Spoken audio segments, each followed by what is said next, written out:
Hello students, good morning and welcome to the chemistry zone.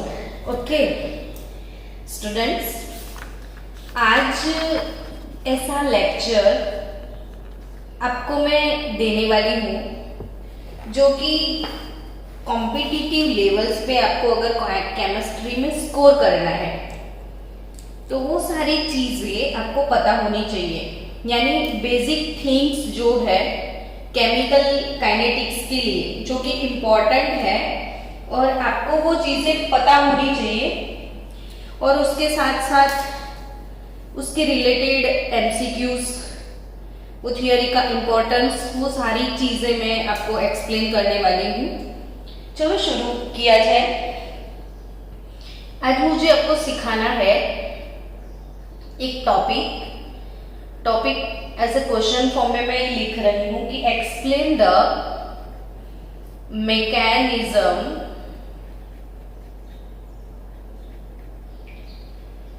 Of a reaction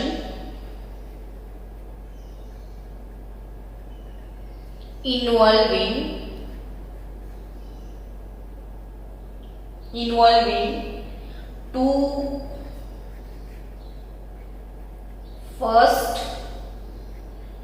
order consecutive step।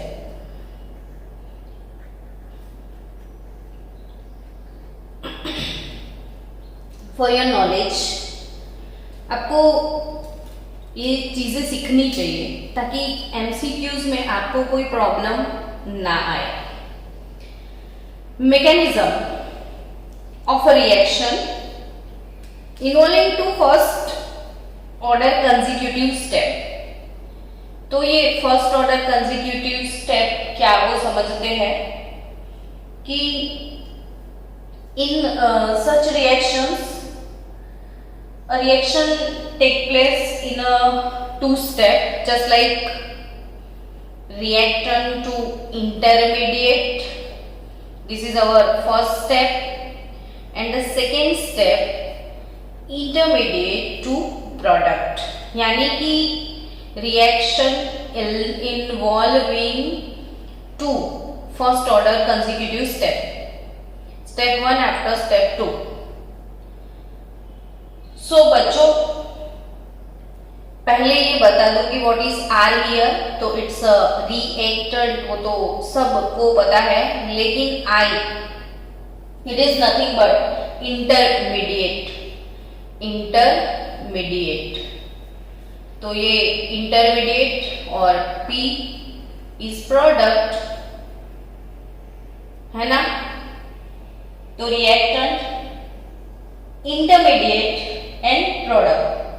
अब ये वाली reaction में ऐसे step है, actually reaction reactant to product होगा, लेकिन प्रोडक्ट बनने से पहले रिएक्टेंट जितना भी है वो सबसे पहले इंटरमीडिएट में कन्वर्ट हो जाएगा, then after second step start होगा। देखो ऐसा नहीं है एक मॉलिक्यूल इंटरमीडिएट में गया फिर प्रोडक्ट में चला गया, ऐसा नहीं। पहले पूरा फर्स्ट स्टेप कंप्लीट होगा, यानी जितना भी रिएक्टेंट है, ये 100 है, ये 0 है, after some time it become 0, it will become 100, then 100 become 0। मतलब अब समझो कि अगर इसका ग्राफ प्लॉट किया जाए तो जनरली कंसंट्रेशन वर्सेस अगर टाइम का प्लॉट है तो होगा क्या कि रिएक्टेंट का concentration time by time decrease होगा, you know that very well. Again same what about product, तो प्रोडक्ट भी इंक्रीज होगा टाइम बाय टाइम, लेकिन इंटरमीडिएट का प्लॉट बनाया जाए तो पहले रिएक्टेंट टू प्रोडक्ट यानी इंटरमीडिएट का कंसंट्रेशन इंक्रीज हुआ, पूरा 100 हो गया, देन आफ्टर डिक्रीज हुआ, 0 हो जाएगा। ये इंटरमीडिएट का ग्राफ होगा। तो बच्चों आपको सिर्फ यही चीज समझनी है कि अगर ऐसा कोई रिएक्शन है जिसमें टू स्टेप इन्वॉल्व है, 2 स्टेप इन्वॉल्व है, ठीक है। तो ऐसे रिएक्शन का ऑर्डर कैसे कैलकुलेट किया जाता है? तो ऐसे रिएक्शन में क्या देखना पड़ता है कि अगर पहला है R2I first step, second step I2P, if R2I has rate constant K1, I2P has rate constant K2 and समझो कि K1 which is very much less than of K2। अब इसका मतलब क्या हुआ? तो ये जो रिएक्शन है उसका रेट कांस्टेंट K1 और इसका रेट कांस्टेंट K2, तो K1 का जो वैल्यू है वो K2 से काफी कम होता है, यानी वेरी लो वैल्यू है। तो जिसका ये K वैल्यू कम होगा, लेस होगा, वो स्टेप स्लो वाला है, और K2 वैल्यू जिसका हाई होता है इट्स अ फास्ट स्टेप। तो ऐसे अगर जब 2 स्टेप में रिएक्शन कंप्लीट होता है तो इसमें जो स्टेप स्लो होता है वो slow step is always rate determining step. पूरी रिएक्शन के लिए जितना भी टाइम लगता है वो स्लो स्टेप पे डिपेंड करता है, क्योंकि जैसे आई बन गया तो फटाफट फटाफट फटाफट फटाफट प्रोडक्ट बन जाएगी, लेकिन जब तक आई नहीं बनता तब तक ये स्टेप होने वाला ही नहीं है। यानी रेट या ऑर्डर जो है, सॉरी रेट पे जो है रेट वो completely depends upon the slow step. तो ऑलवेज स्लो स्टेप को हम रेट डिटरमाइनिंग स्टेप बोलते हैं। स्लो स्टेप को हम कौन सा स्टेप बोलते हैं बच्चों? Rate determining step. अब कोई एग्जांपल से मैं आपको ये चीज समझा दूं कि अगर हमारे पास कोई केमिकल रिएक्शन है, 3ClO minus gives ClO3 minus plus 2Cl minus। Now ये वाला जो रिएक्शन है basically it involves 2 step. First वाला जो स्टेप है वो है ClO minus plus ClO minus gives ClO2 minus plus Cl minus। It's a slow step। चलो ClO2 minus मतलब ये बन गया आपका इंटरमीडिएट, ये हो गया आपका R, तो R से अभी इंटरमीडिएट बनने के लिए जा रहा है। Now ClO2 minus plus ClO minus gives ClO3 minus plus Cl minus। it's a fast step। so ये वाले रिएक्शन 2 स्टेप में कंप्लीट होते हैं, जिसमें फर्स्ट वाला स्टेप स्लो स्टेप है एंड सेकेंड वाला fast. And as we know that rate determining step is always slow step. So here the slow step becomes the rate determining stage and we can write reaction rate just like that K। Reaction rate ये वाले equation से लिखना है। और इसके पहले मैंने एक वीडियो आपको एक्सप्लेन किया था, उसमें पक्के से एक्सप्लेन किया था कि जो स्लो स्टेप है उसकी जो मॉलिक्यूलरिटी है, molecularity of slow step become order of reaction, यानी K one concentration, suppose rate constant K1, rate constant K2. Here this is slow, so K1 is less than K2, and K1 concentration of ClO minus, so K1 ClO minus square. Done. तो it is over now कि अगर कोई reaction है जिसमें more than one step होंगे तो जो slow step होता है वो रेट डिटरमाइनिंग स्टेप होता है, और जो स्लो स्टेप की मॉलिक्यूलरिटी है it will become order of reaction. I think it is clear now.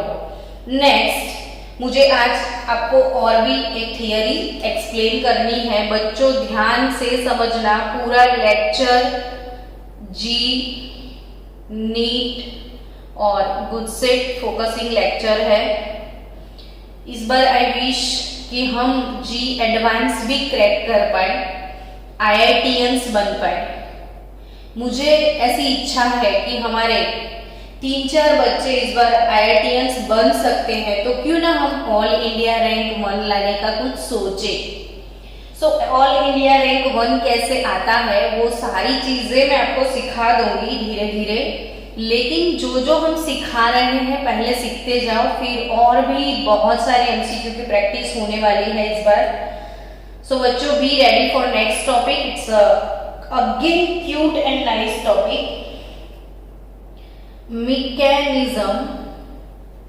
mechanism of reaction involving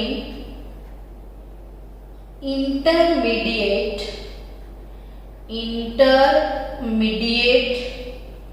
mechanism of reaction involving intermediate in equilibrium, intermediates in equilibrium with the reactants. चलो ये आपकी NCERT text book में बिल्कुल भी नहीं दिया है, ठीक है, लेकिन you have to prepare this because मैंने एक स्पेशल टाइम निकाल के आपके लिए मेहनत किया है. और टीचर जब बच्चों के पीछे मेहनत करते हैं तो वो इसीलिए कि हमारे बच्चे किसी चीज के काबिल बने, कुछ बन जाए, है ना. तो आपके लिए जब हम इतना सारा मेहनत लगाते हैं, एफर्ट्स लगाते हैं, तो क्यों ना बच्चों आप भी ये चीजों को समझो, आप ऐसा कुछ करो कि हमारी मेहनत रंग लाए. All the best for that. चलो हम शुरू करते हैं lecture. Mechanism of reaction involving intermediate in equation with reactant, यानी कि ऐसा कोई रिएक्शन जिसमें रिएक्टेंट ए बीच में आता है इंटरमीडिएट, देन आफ्टर मिलने वाला है प्रोडक्ट, P लिख देते हैं चलो प्रोडक्ट के लिए. तो ये जो बीच में इंटरमीडिएट आया, वो इंटरमीडिएट जब रिएक्टेंट के साथ इक्विलिब्रियम में होता है, इंटरमीडिएट जब रिएक्टेंट के साथ इक्विलिब्रियम में होता है, यानी कि ये रिएक्शन फॉरवर्ड डायरेक्शन में भी होता है, रिवर्स में भी होता है. फॉरवर्ड रेट कांस्टेंट K1 है, रिवर्स रेट कांस्टेंट K2 है, ये वाला K3 है. तो ऐसे रिएक्शंस के लिए रेट डिटरमाइनिंग स्टेप या रेट कैसे लिखा जाता है, तो that's a very very huge and very nice conceptual question here. समझना बहुत आराम से, मैं एक एग्जांपल से आपको सिखाऊंगी. समझ गए पहले रिएक्शन कैसा था वो समझो. चलो ध्यान से एक बार फिर से. ये वाला रिएक्शन कैसा था कि जिसमें 2 स्टेप इन्वॉल्व होते हैं, R2I I2P, लेकिन ये रिवर्सिबल स्टेप नहीं है. इसमें ऐसे ही 2 स्टेप है, लेकिन अगर ये स्टेप रिवर्सिबल है तो क्या, ठीक है ना. चलो एक कोई अच्छा वाला एग्जाम्पल लेते हैं, अभी ये स्पेस को हम फिर यूटिलाइज कर देंगे, नया पेज लेना पड़ेगा। For example the displacement of C2H5O minus from ortho hydroxy amino ethyl benzene. अब मैं क्या बोल गई है ना, चलो आराम से मैं समझाती हूँ मैंने क्या बोला। सिंपल सा एक कंपाउंड है जिसका नाम सबके मन में है ना, आपके दिल में बस गया है ये नाम तो, बेंजीन। अब बेंजीन जो है यहाँ पे अगर मैंने NH2 लिख दिया, NH2, मैंने बेंजीन की रिंग पे NH2 लिखा है तो literally it is amino benzene. पहले था बेंजीन, अब हो गया amino benzene. Oh my God. चलो अब इसका एक H निकाल दो, OH लगा दो। अब बोलो क्या? तो अब और एक वर्ड यूज करना पड़ेगा, OH डाला है तो हाइड्रोक्सी एमिनो बेंजीन, है ना, बेंजीन फिर एमिनो बेंजीन फिर hydroxy amino benzene.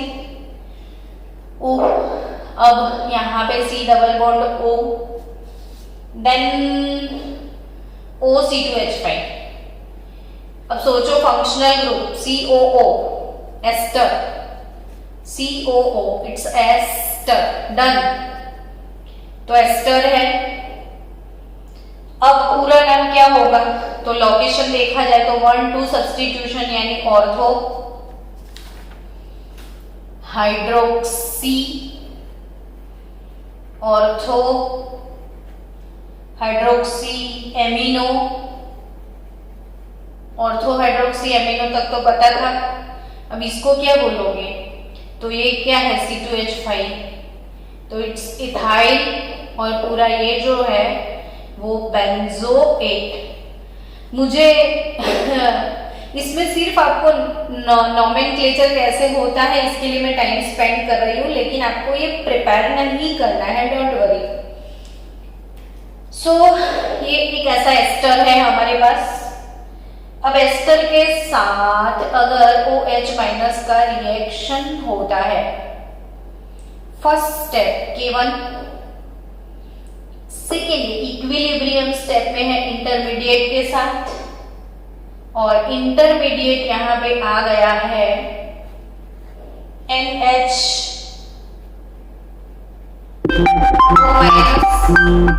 NHO minus.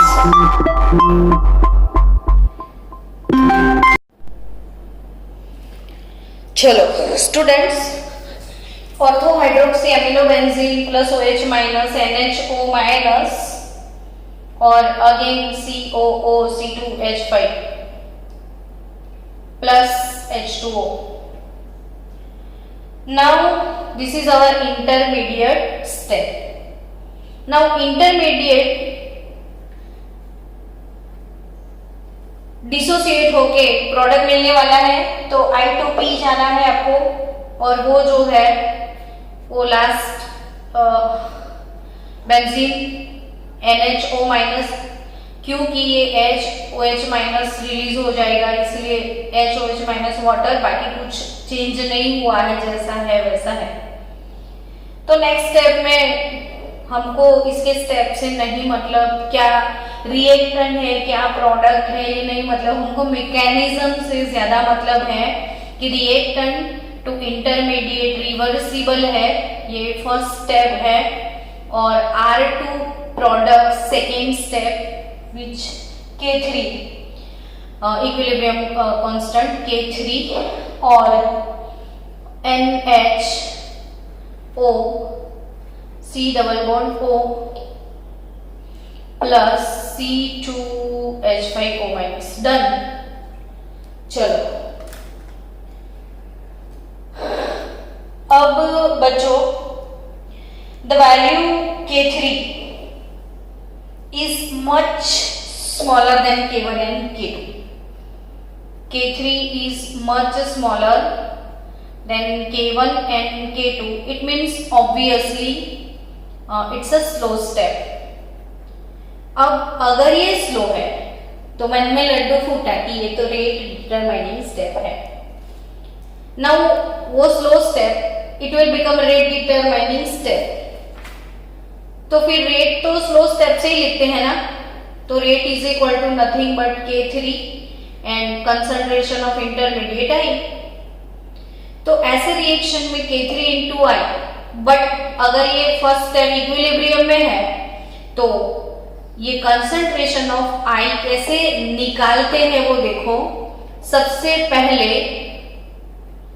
For forward reaction, अगर ये फॉरवर्ड रिएक्शन है रिएक्टेंट टू प्रोडक्ट तो VF is equal to KF rate of forward reaction.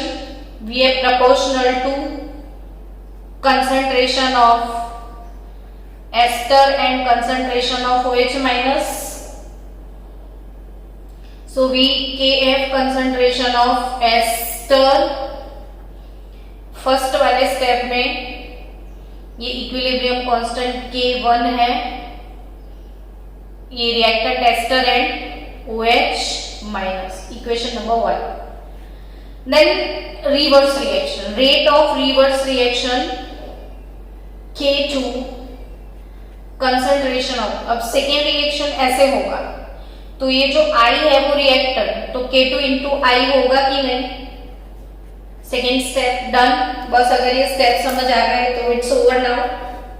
कि for forward reaction VF is this and for reverse reaction VR is this. Now at equilibrium VF is VR. Now at equilibrium VF is equal to VR. So VF is equal to K1 ester OH minus K2 I. At equilibrium stage VF VR same हो जाएगा तो K1 is okay done. So बच्चों again what is concentration of I here?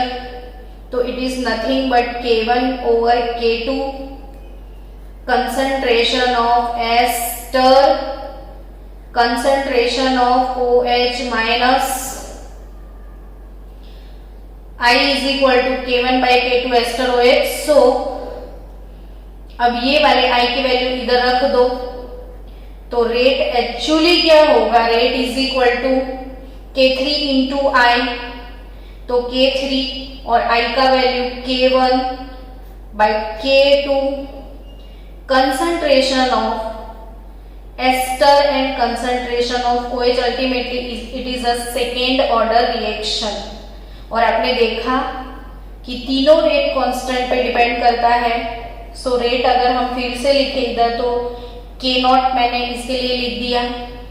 concentration of ester concentration of OH minus. done. So what is K0 here? तो K0 is nothing but K3 into K1 by K2. It means that K0 is called overall.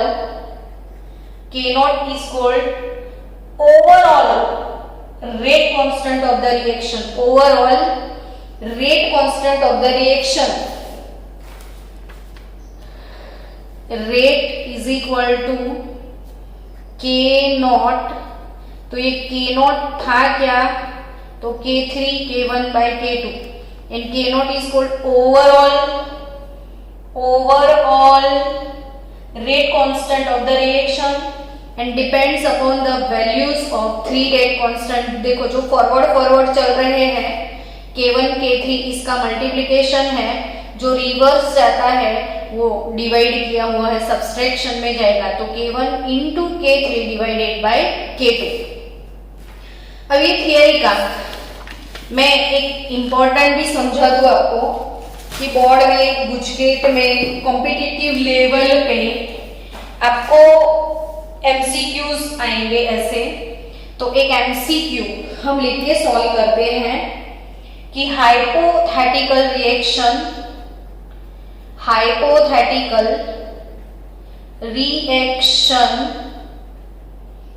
A2 plus B2 gives 2AB is carried out by following